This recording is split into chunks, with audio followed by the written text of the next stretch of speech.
Bien, hemos vuelto de la pausa y doy paso a Melanie para que nos ilustre y nos dé esta valiosa información de cuál fue el origen, cómo sucedieron los hechos desde el año 2019 hasta nuestros días, qué pasó en Colombia. Adelante, Melanie.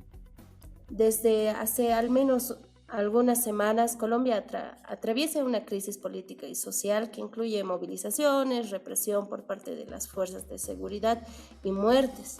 El desencadenante de esta situación es un proyecto de reforma tributaria presentado en el Congreso por el gobierno del presidente Iván Duque, quien con el conflicto social en las calles decidió retirarlo del Parlamento.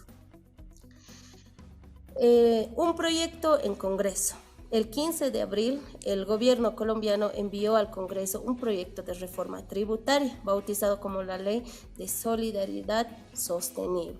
La iniciativa modificada respecto de los planes iniciales del gobierno ha tomado, ¿no?, un rubro muy fuerte en esto, ya que sus planes han sido iniciales del gobierno ha sido prevenir una serie de cambios respecto del IVA y los impuestos sobre las personas y también las personas jurídicas. Lo recaudado con esta nueva reforma sería destinado en gran medida a cubrir el déficit fiscal y cumplir con los compromisos de deuda, sumado a algunas iniciativas destinadas a las personas más vulnerables, como el ingreso solidario, entre comillas. La recaudación total sería unos 23,4 billones de pesos colombianos, equivalentes a unos 6,300 millones, cerca de un 2% de Producto Bruto Interno.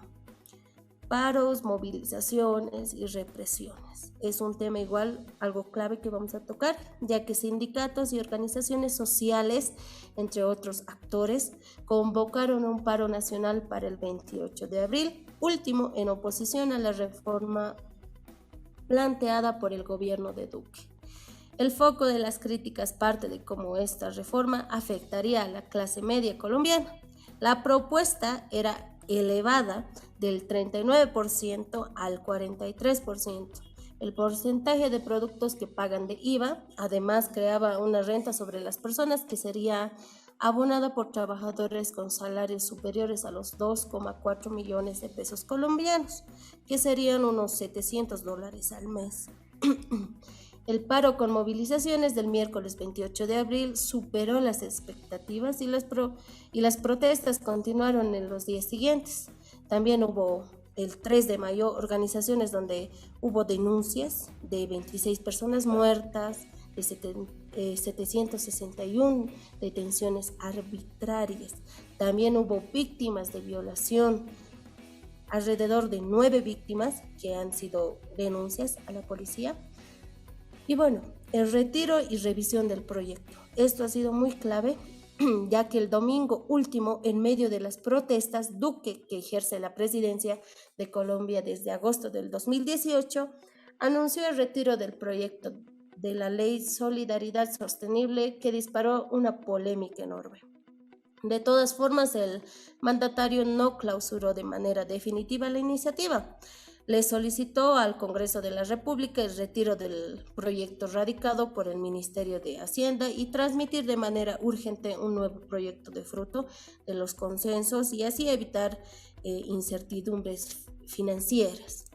Alberto Carrasquilla, el ministro de Hacienda, que había presentado un frustrado proyecto de reforma en el Congreso, renunció a su cargo.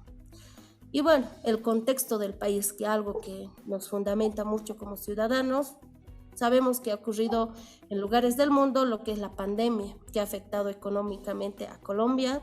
Según señala una nota del diario del país, en base a datos, Colombia cerró el 2020 con una caída del 6,8% del PBI, un desempleo del 15%, una pobreza monetaria que ha sido una medida por ingresos del 42,5% y que representó también una subida en la parte de 6,8 puntos de porcentuales respecto del 2019.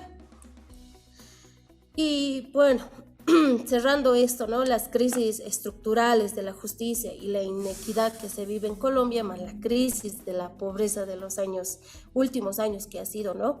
Y más las aguas que ha sufrido desde el año 2019, más el manejo de la pandemia que a todas luces demuestran la gran equivocación de la política frente a la pandemia. Estos tres criterios que acabamos de tocar se suman para explicar por qué la ciudadanía se volcó a las calles a partir del 28 de abril. ¿Quién ha creado esta crisis? ¿Malos manejos, corrupción?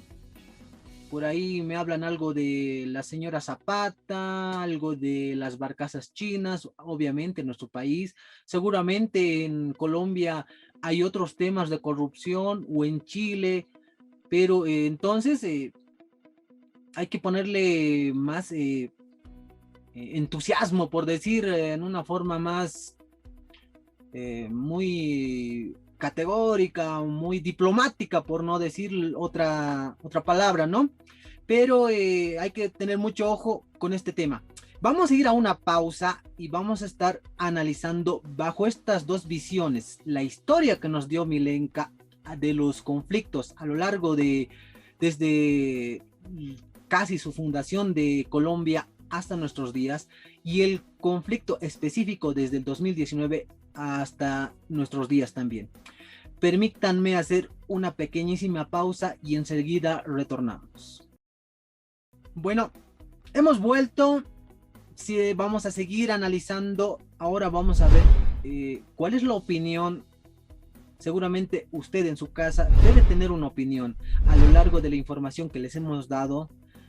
Debe tener ya un juicio de valor al decir, miren, yo creo que el gobierno tiene la culpa, o yo creo que los manifestantes tienen la culpa por salir y atacar al pobrecito gobierno. Bueno, obviamente es una ironía, pero cada uno con su posición. A ver, Milenka, tú que nos has dado esta información